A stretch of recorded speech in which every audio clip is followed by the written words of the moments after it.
PCS current news में अभी की खबर है ब्रेन ईटिंग अमीबा।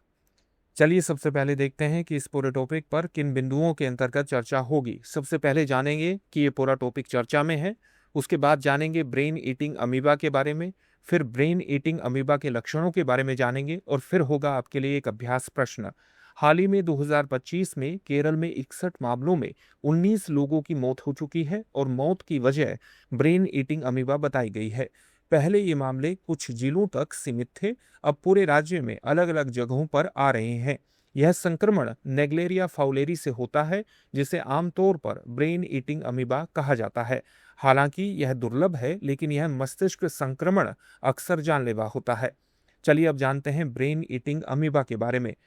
नेग्लेरिया फाउलेरी यानी एन फाउलेरी एक स्वतंत्र अमीबा है जो मीठे पानी और मिट्टी में पाया जाता है। यह नाक के माध्यम से शरीर में प्रवेश करता है, आमतौर पर जब कोई व्यक्ति झीलों, तालाबों आदि जैसे दूषित जल स्रोतों में तैरता या स्नान करता है।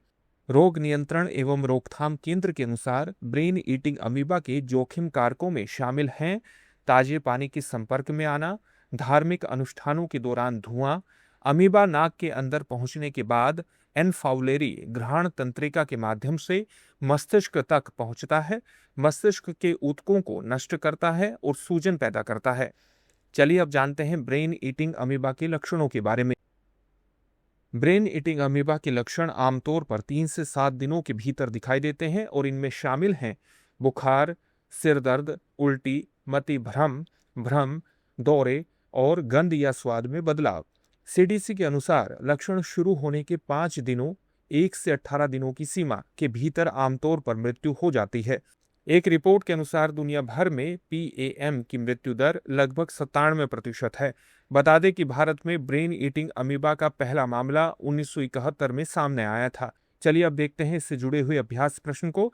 निम्नलिखित कथनों पर विचार कीजिए। पहला कथन है मस्तिष्क संक्रमण नेग्लेरिया फाउलेरी से होता है। दूसरा कथन है भारत में ब्रेन ईटिंग अमीबा का पहला मामला 1974 में सामने आया था।